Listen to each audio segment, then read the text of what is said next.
Oke, Assalamualaikum warahmatullahi wabarakatuh. Ya, selamat pagi semuanya. Kita melanjutkan ke kuliah pengetahuan energi ya. Untuk pagi hari ini kita masuk ke kuliah yang kelima. Ya, jadi seperti biasa kita baca dulu Al-Fatihah ya supaya Allah menerangi hati kita semua.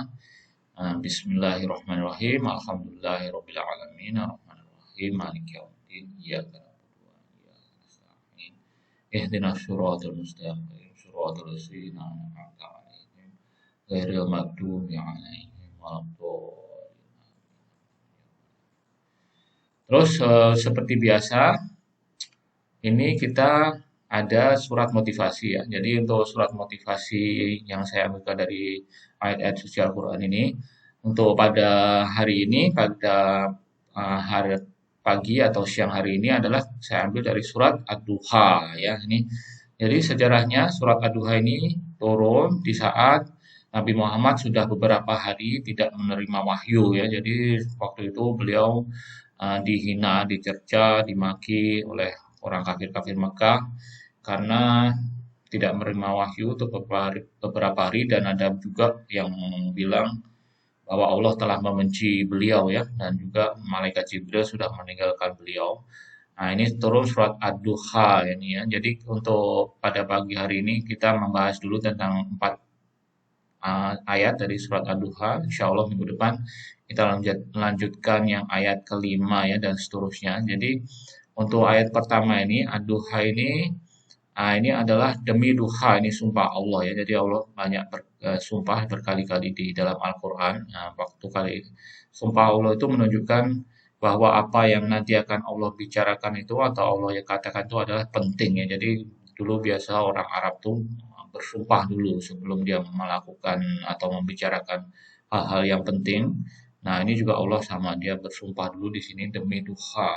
Jadi diambil duha itu adalah waktu yang dahsyat ya, yang pada pagi hari itu pukul 8 sampai pukul 11 gitu sebelum zuhur itu.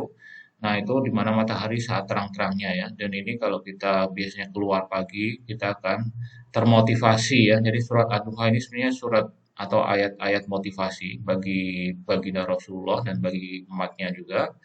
Jadi waktu duha ya ini. Kalau kita sebenarnya waduha ya, kita melafazkan itu, nah, insya Allah hati kita akan termotivasi ya. Dan kita juga sekalian membayangkan saat matahari terang-terangnya memancar, insya Allah hati kita akan termotivasi. Dan juga berikutnya dan malam apabila ia sunyi sepi. Nah, ini adalah satu mukjizat Al-Qur'an ya. Jadi Allah selain ada waktu pagi hari yang terang benderang itu, tapi ada kalanya juga kita harus bertenang ya seperti malam apabila sunyi sepi ini kita harus bertenang. Ada saatnya kita bekerja, ada saatnya kita istirahat, ada saatnya kita rileks ya. Jadi tidak harus setiap kali kita bekerja terus, tapi kita harus bertenang juga ya malam-malam apabila sunyi sepi ini. Nah ini ayat ketiga ini yang tadi yang merupakan jawaban Allah kepada Nabi Muhammad bahwa Allah atau Tuhanmu tidak meninggalkanmu, dia tidak benci. Nah, dia tidak benci ya ini adalah sanggahan Allah terhadap cercaan orang-orang kafir ya. Jadi Allah tidak pernah meninggalkan Nabi Muhammad SAW dan juga tidak pernah membenci.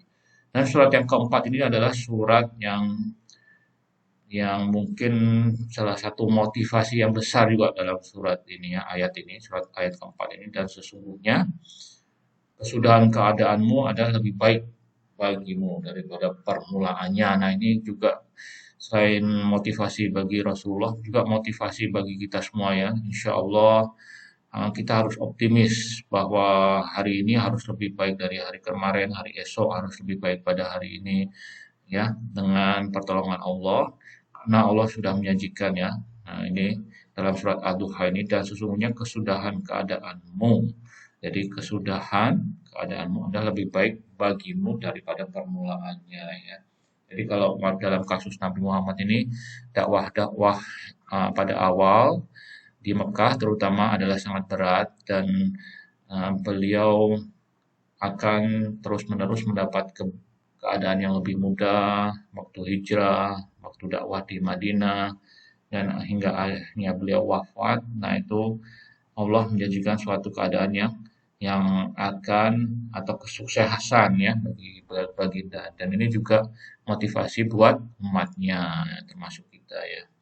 Nah, ini juga selain keadaan di dunia, juga nanti insya Allah keadaan di akhirat, di mana akhirat itu adalah akhir segala sesuatunya.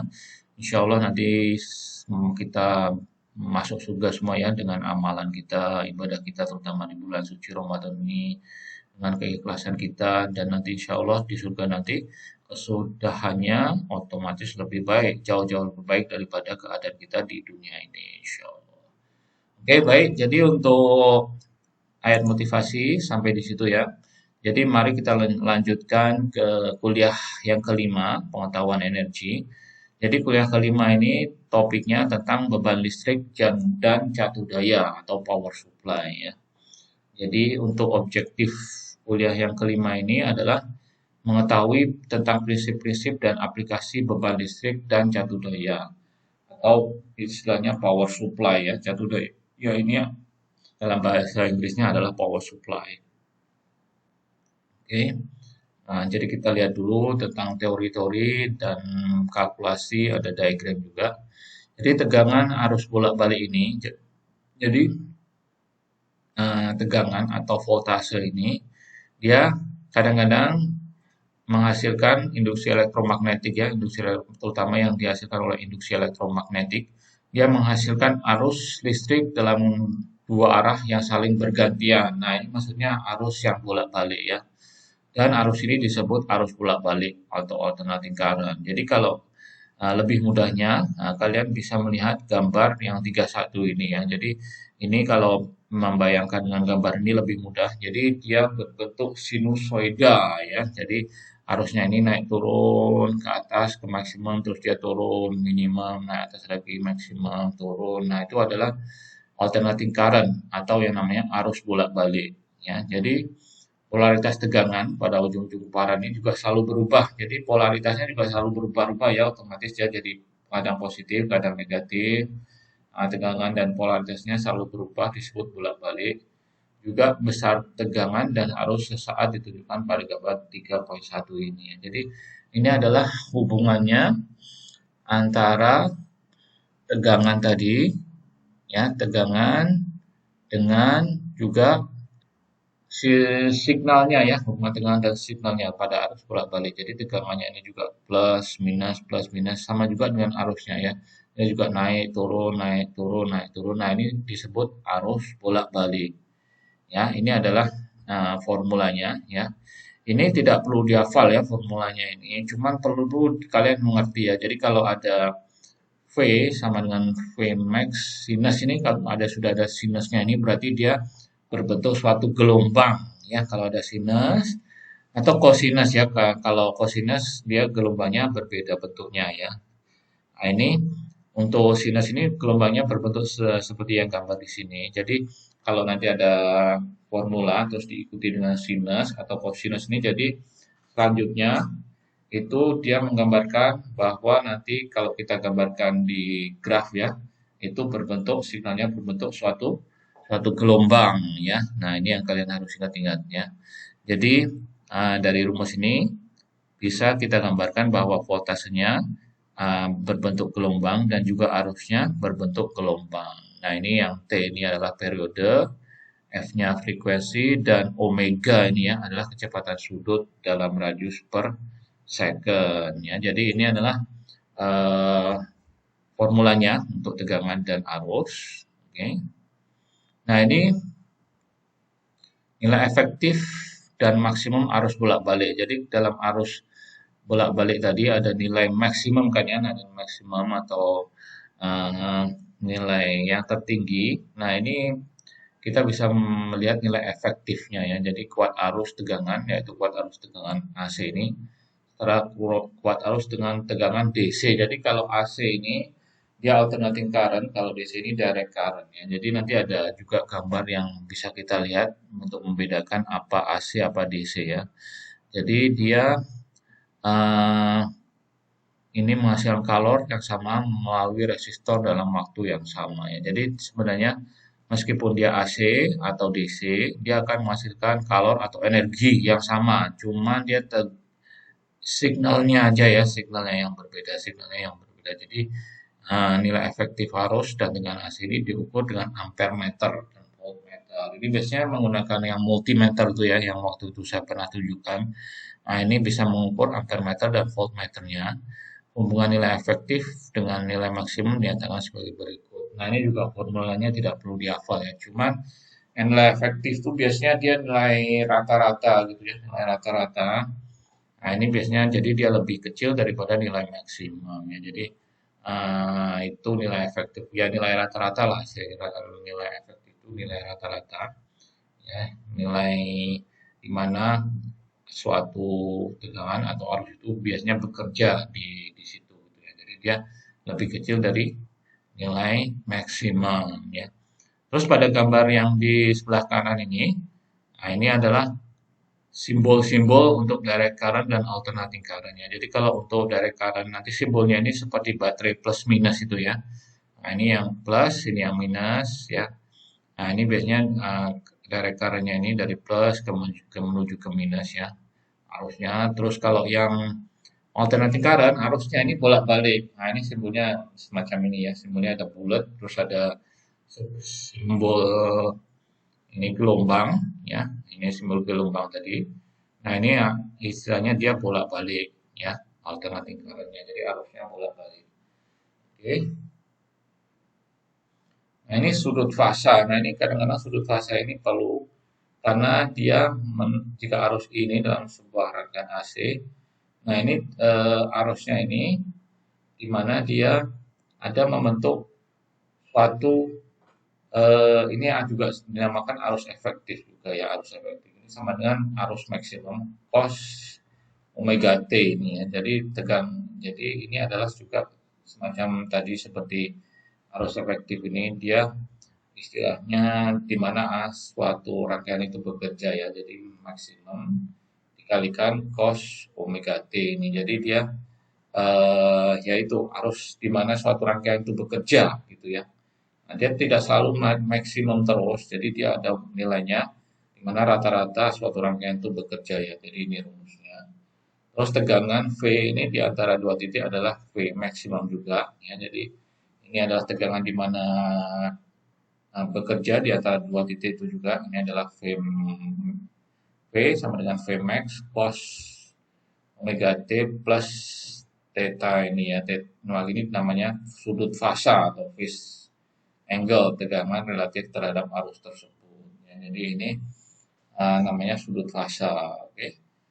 Nah, ini bisa dilukiskan ya di gambar. Oh, di sini tidak ada gambarnya. Ini yang gambar yang kedua ini adalah gambar beban rangkaian listrik.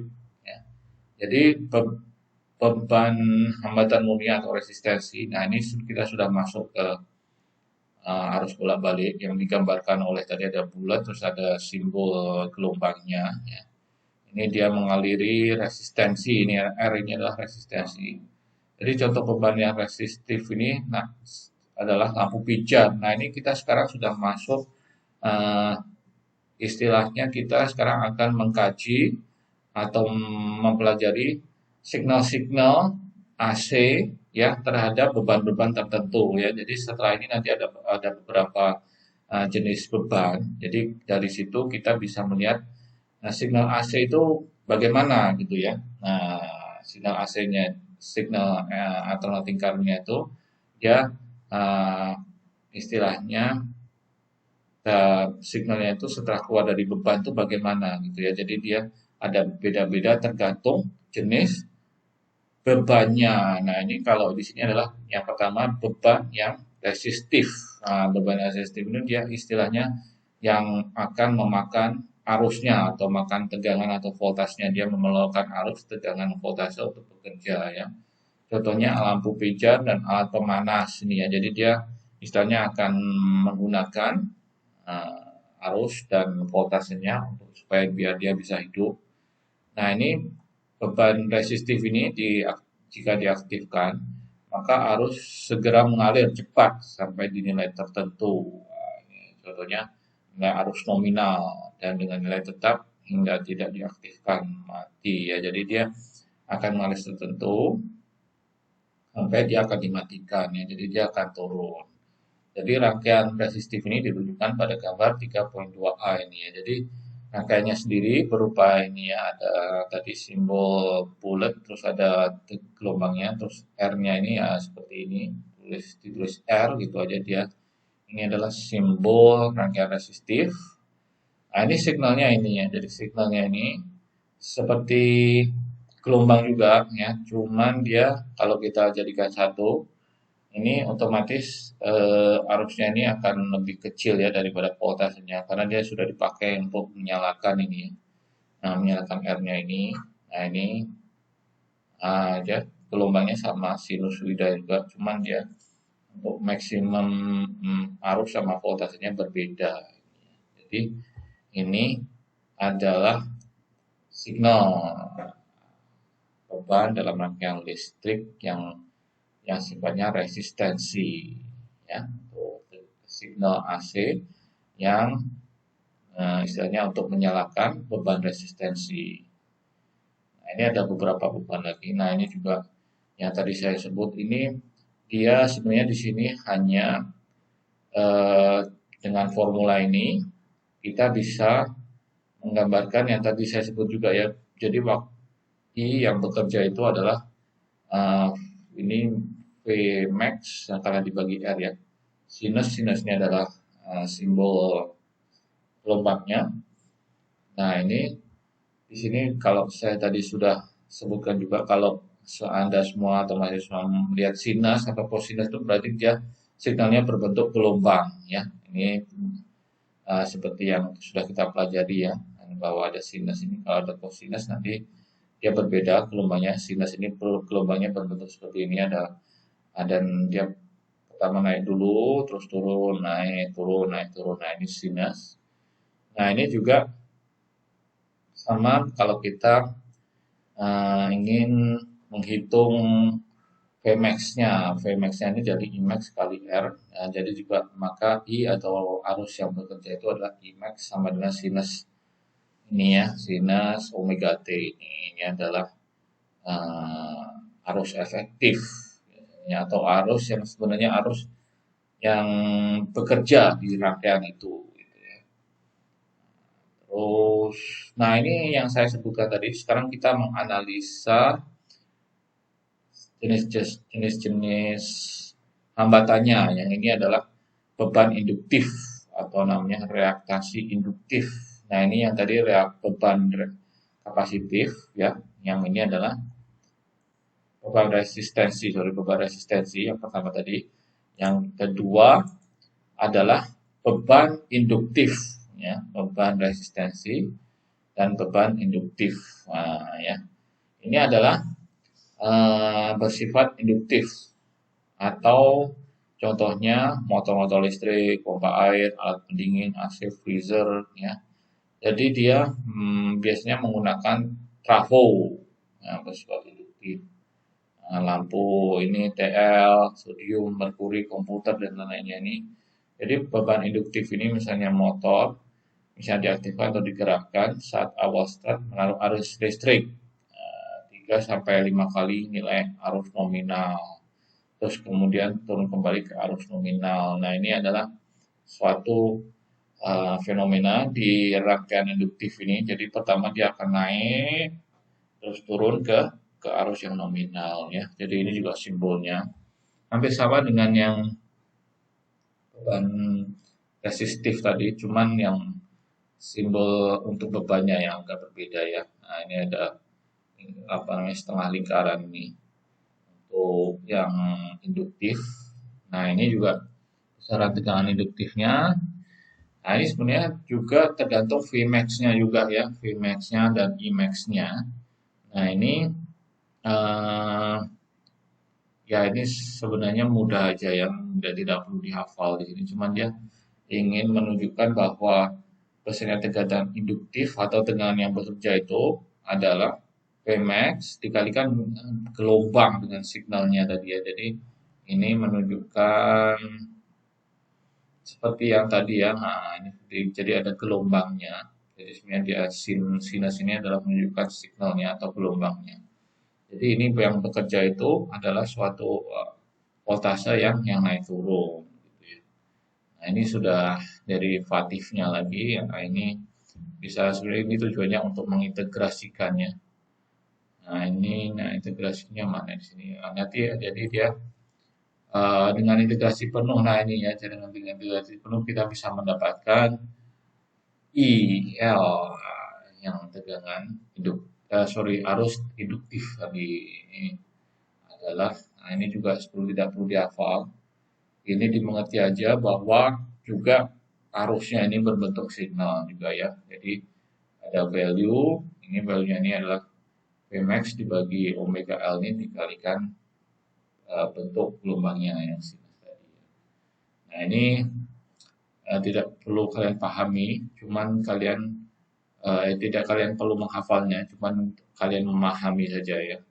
Nah ini kalau menghafal pasti akan cepat mudah lupa, tapi kalau kalian pahami insya Allah akan bertahan untuk jangka waktu yang panjang, dan memahami ini sebenarnya lebih bagus daripada menghafal ya. Nah ini kalau seperti yang saya sebut, kalau ada sinus ini pasti signalnya ada berbentuk ke gelombang. Nah ini adalah jadi faktor omega L ini bersifat sebagai tahanan untuk arus bolak-balik, dan umumnya disebut tahanan reaktasi induktif, sebenarnya XL, sehingga rumus di atas diubah jadi ini ya, I sama dengan V kali XL. Nah ini karena ada reaktasi induktif tadi ya. Sama rumus-rumusnya tidak perlu kalian hafalkan ya. Nah ini cuman ada soal-soal supaya kita bisa mengaplikasikan rumusnya. Nah ini juga soalnya ini straightforward ya, straightforward and very easy ya, straightforward, very easy to solve. Nah ini sudah saya siapkan soal-soal untuk kalian sebagai latihan di rumah ya. Nah ini tidak perlu disubmit sebagai tugas, untuk latihan saja ya. Jadi untuk persiapan nanti ujian tengah semester ya. Nah, siap-siap kalian belajar menggunakan soal-soal ini ya. Jadi soal-soal ini bisa diselesaikan dengan rumus yang di atas ini ya. Jadi ini adalah rumusnya yang sudah saya siapkan semua untuk bisa menyelesaikan soal-soal yang di bawah ini ya. Jadi ini straightforward and simple. Jadi rumusnya ini bisa kita aplikasikan di dalam soal-soal ini. Nah ini selanjutnya adalah beban reaktif induktif. Nah ini juga ada salah satu beban ini. Nah ini contoh diagramnya adalah seperti ini ya. Reaktif induktif. Nah, ini jadi kombinasi antara yang resistensi tadi dengan beban yang induktif. Jadi ada dua beban di sini. Jadi gabungan seri antara resistor R dan induktor dipasang pada sumber bolak-balik ini, maka tegangan VL mendahului arus I fase P2 atau 90 derajat, sedangkan dengan resistor R mempunyai fase yang sama dengan I. Nah, ini jadi yang induktornya mendahului, tetapi yang resistornya tetap sama. Jadi secara vektoris hubungan antara arus, tegangan, dan beban reaktif induktif ditentukan pada 3.6 ini adalah cuman besarannya aja ya, besaran. Jadi dia besarnya tegangan ini dan arus bisa kita gambarkan dengan vektor. Nah ini hubungannya ini. Nah, dengan vektor ini adalah VL I, terus dia yang VR ini yang mendahului ya, yang beban tegangan resistor ini punya satu fase dengan I ya, satu fase ini maksudnya ini. Nah VL-nya ini di atas mendahului ini, yang VL-nya ini yang mendahului 90 derajat tadi. Jadi ini bisa kita gambarkan menggunakan vektor. Terus juga ada hubungan antara V ini ya dengan I. Nah ini juga V total dengan I. Nah ini hubungannya V total dengan I lebih jelas di sini. dia ada faktor Z sama R, terus XL, sama omega, sama L. Nah, ini sebenarnya kita bisa menggunakan rumus ini ya, karena dia vektor. Ini menggunakan hukum Pitagoras ya. Nah, ini menggunakan hukum Pitagoras sama dengan Z. Nah, Z ini adalah besarnya ini ya, besarnya tegangan. Ya, besarnya tegangan sama dengan R kuadrat omega L. Nah, ini adalah istilahnya dia Z ini tahanan jumlah rangkaian bolak-balik dari rangkaian seri ohm. Oh, ini tahanannya, sorry ya. Z ini adalah tahanannya.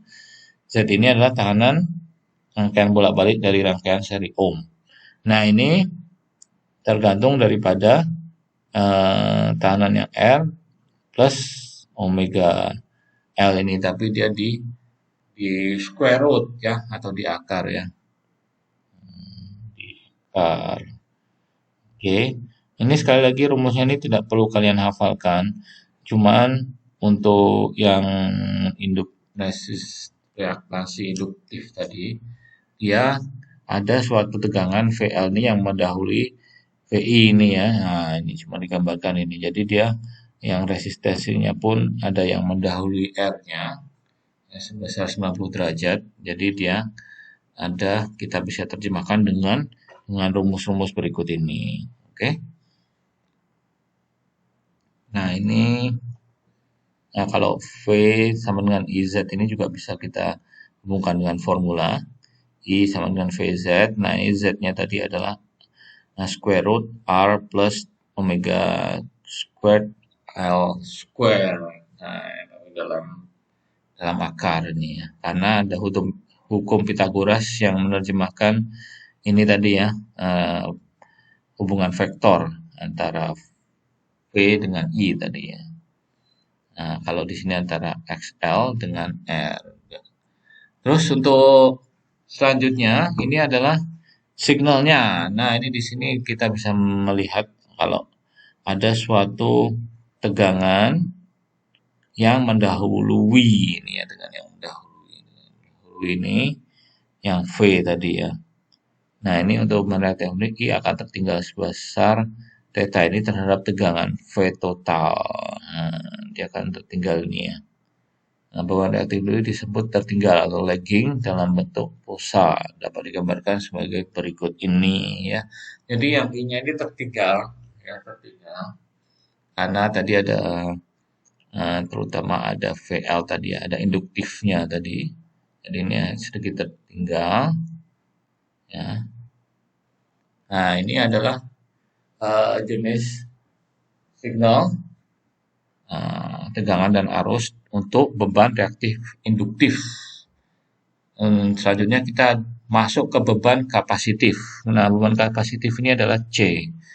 Ya, kita sebutkan dengan C. Untuk beban yang bersifat kapasitif adalah kapasitor.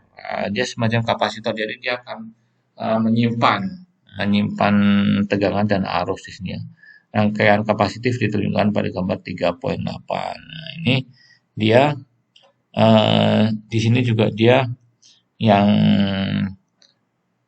ini yang kapasitif ini adalah I mendahului V. I mendahului V. Sorry ya, I mendahului V. Ini bedanya tentang kapasitif, beban kapasitif sama beban reaktif induktif.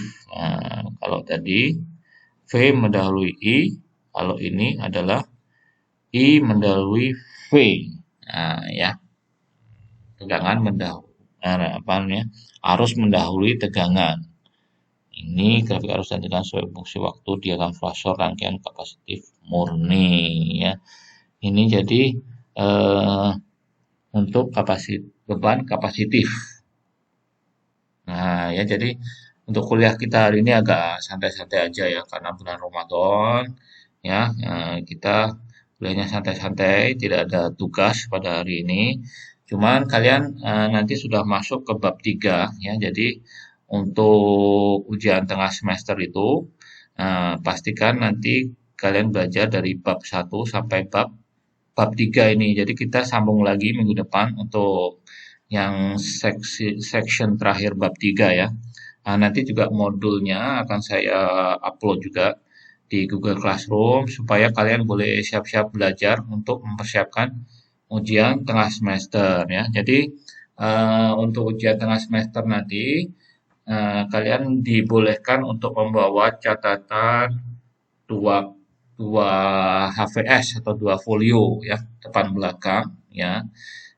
Istilahnya boleh membawa catatan, tapi tidak boleh melihat nota ya. Jadi catatan itu istilahnya seperti rangkuman kalian semua. Ya, jadi dari sekarang sudah mulai boleh siap-siap untuk ujian tengah semester ya. Nah, ini itu ya. Jadi untuk kuliah pada pagi hari ini cukup sampai di sini atau pada siang hari ini cukup sampai di sini. Insya Allah kita akan bertemu lagi ya. Jadi sebelum kita akhiri semua kuliahnya, kita membaca bacaan akhir majelis. Subhanakallahumma wa bihamdika asyhadu alla ilaha illa anta astaghfiruka wa atubu ilaik. Oke, assalamualaikum warahmatullahi wabarakatuh.